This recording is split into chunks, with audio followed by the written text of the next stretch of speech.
Good morning, everybody. Welcome to the lecture session. We are from the Department of Ophthalmology and Visual Science in Chiba, Japan. Our clinical and research focus is a retina, especially retina neurons. That's why we will present you here about the several aspects of the retina. And first of all, I would like to speak about the current and future management of retinitis pigmentosa.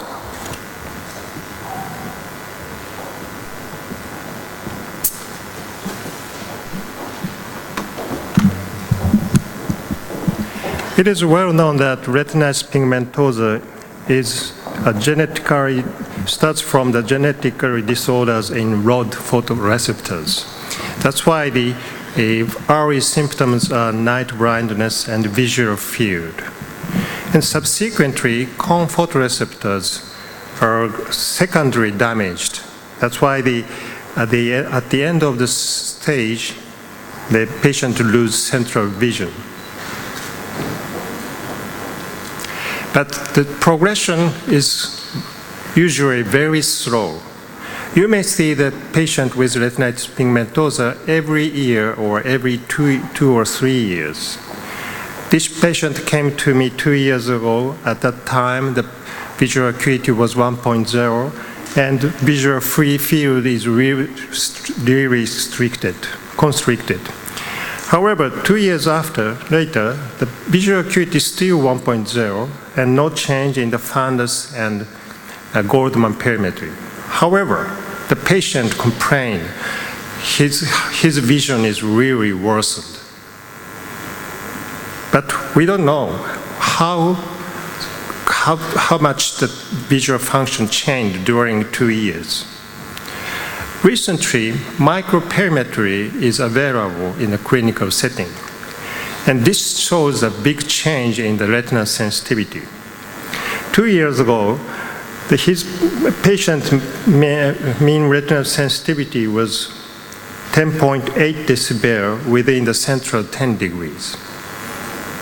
But after 2 years, even though the visual acuity stays 1.0, but mean sensitivity decreased to 6.6 decibel in the same area.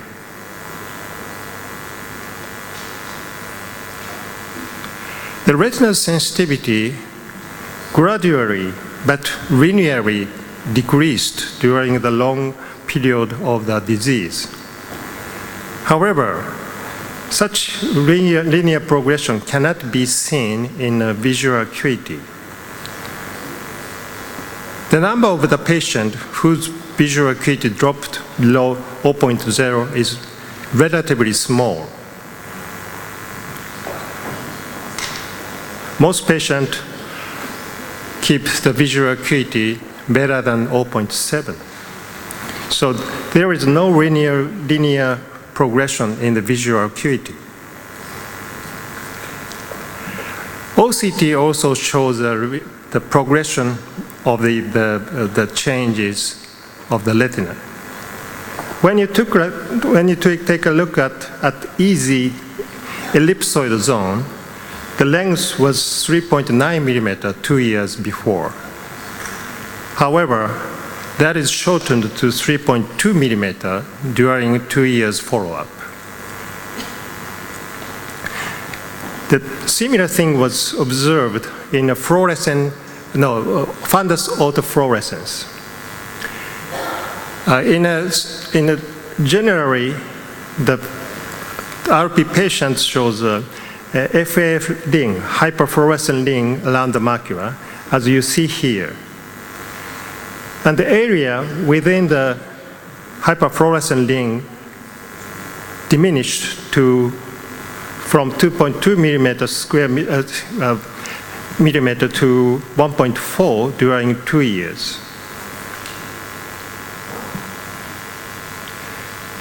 The fundus autofluorescence is emitted from lipofuscin from the retinal pigment epithelium. And the ring of the hyperfluorescence shows the border of normal area and degenerated area. as you see here, and that will correspond to the changes found in OCT.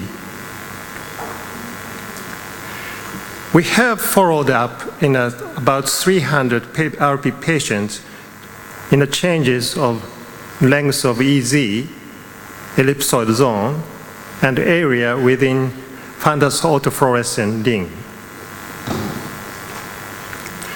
Both values are significantly reduced within the follow-up of 3 years. And also, we found that the changes in OCT are very significantly well correlated with the changes in the retinal sensitivity. Of course, these changes correlated well with visual acuity, but correlation is much stronger in a retinal sensitivity than visual acuity.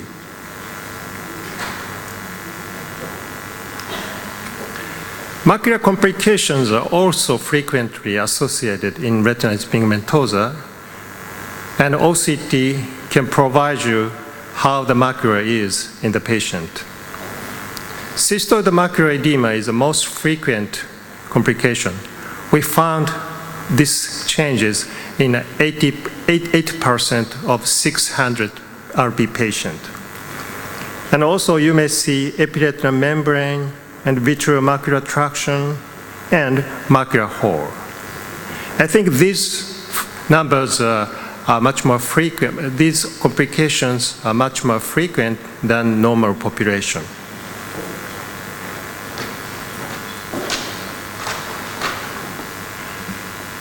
The treatment for cystoid macular edema is not well established. But we know that the topical carbonic anhydrase inhibitor is effective in almost half of the patient with CME. However, we have tried the anti-VEGF injection for several patients, but those are not effective at all. Cataract surgery, cataract is also the very frequent complication in RP patient. And the surgery for cataract in RP patient is sometimes challenging because in most patients, visual acuity improved and quality of life improved after surgery. And it is proven that cataract surgery do not accelerate the changes of retinitis pigmentosa. However, sometimes we experience the patient visual acuity dropped suddenly just after the surgery. And also we have to take care of the complications such as the weak zonules, capsule contraction, and postoperative cataract in RP patients. This is a summary of 90 RP patients who were operated in Chiba for cataract. Fortunately, more than 80% patients improved their vision just after the surgery. And these are long follow-up of the patient. Only one eye of these patients operated for cataract, and the other eye was not treated. But after a long period of the follow-up, we didn't find any change in a progression of visual field. Recently, we found that ellipsoid zone, findings of ellipsoid zone at the macula will be a good indicator for the post-operative visual acuity in cataract surgery of RP patients. If you don't see ellipsoid zone at all in the macula, the improvement of the visual acuity is very much limited. The maximum visual acuity is 0.119 in average.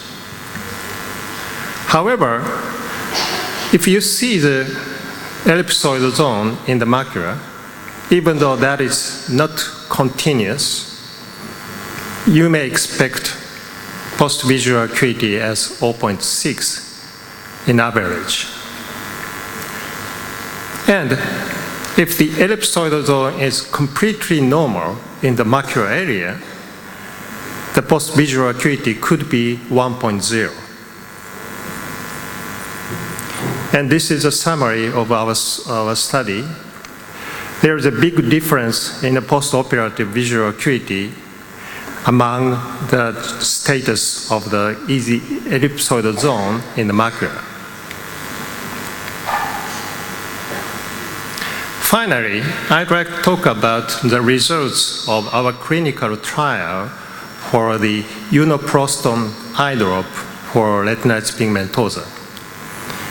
Uniproston eye drop opened the BK channel in many cells that will reduce the intracellular calcium. In eyeball, that resulted in an increase of outflow at trabecular meshwork, and also the dilation of smooth muscles of vessels, and inhibition of apoptosis of neural cells. If you put the rat in a very strong light, the photoreceptor nuclei decreased very rapidly, as you see here. This is a light damage model. But if you give uniproston before the light damage, the neuroprotection can be seen as you see here. The same phenomenon can be observed in cultured photoreceptor cells. The black bar shows a number of apoptotic cells after light damage in a cultured photoreceptor. If you put the uniproston in the culture media, the apoptotic cells, number of apoptotic cells are significantly decreased. But this neuroprotective effect cannot be seen even if you put the prostaglandins in a culture media. This is my personal experience. I gave a uniproston eye drop for 2 years. Her vision was 0.2, and that didn't change during 2-year follow-up. However, if you take a look carefully, the retinal sensitivity just center of the fovea that has increased dramatically, significantly during 2 years. But unfortunately, she didn't say anything good. I asked her, how is your vision? But she said to me, oh, nothing had changed. So the change could be very, very limited. And we have also done a pilot study to check the effect of uniproston in Chiba University Hospital. We gave a 0.12% uniproston for a RP patient during 6 months. And 4 weeks later, the average of the mean retinal sensitivity increased significantly. And interestingly, about 23% patients showed the improvement of retinal sensitivity greater than 4 decibel. Encouraged by these results of the pilot study, we have conducted double-blind placebo-controlled clinical trials. This was phase 2 clinical trials. We divided the patient into 3 arms. First arm was given 2 drops of 0.15 uniproston, and second arm patient given 1 placebo and 1 drop of the uniproston, and third arm's patient were given just placebo. And trial was continued 6 months. This is the results of the mean retinal sensitivity within the central 2 degrees. As you see here, 2 drops group shows a continuous increase of the retinal sensitivity. The difference was more obvious in the changes from the baseline.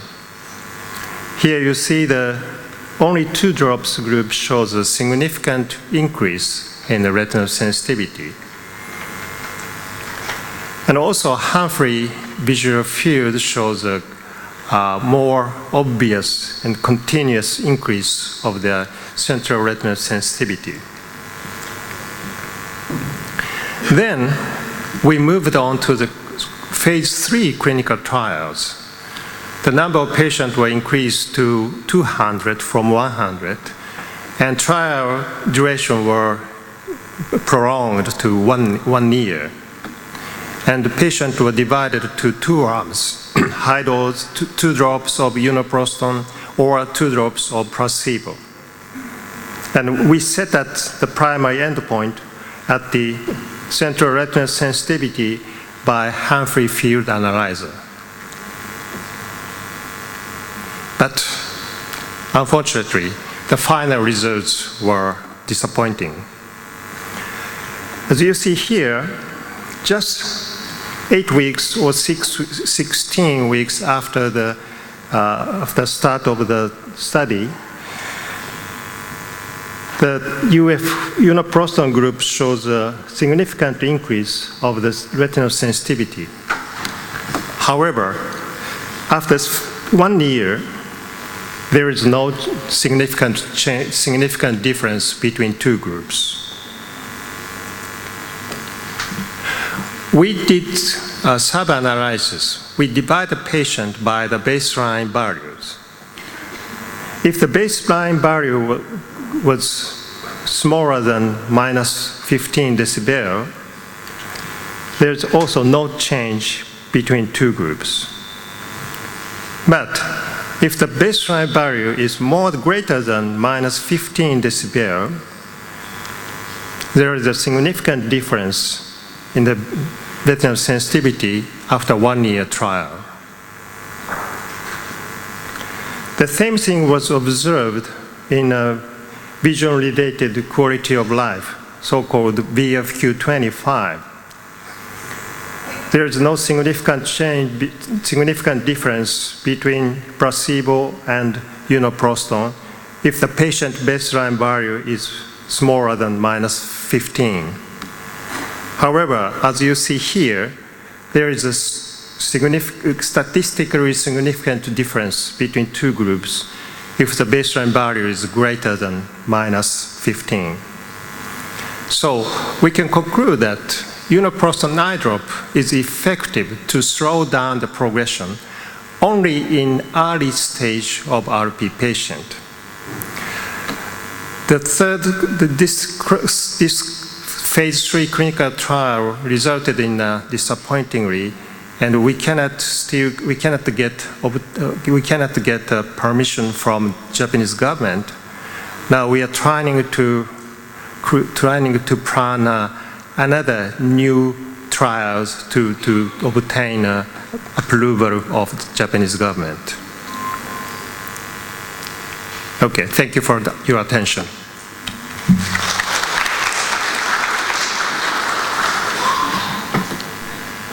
Any question or comment? Yes. Большое спасибо за интересный доклад, но механизм действия онопростона, его нейропротекторный эффект, я не смогла сразу понять. Может быть, вы его говорили, может быть, вы еще раз повторите, каким именно образом онопростон защищает сетчатку и каким образом осуществляется его нейропротекторный эффект. Спасибо. Yes. There is two hypotheses. One is the increase of the colloidal blood flow, because the uniproston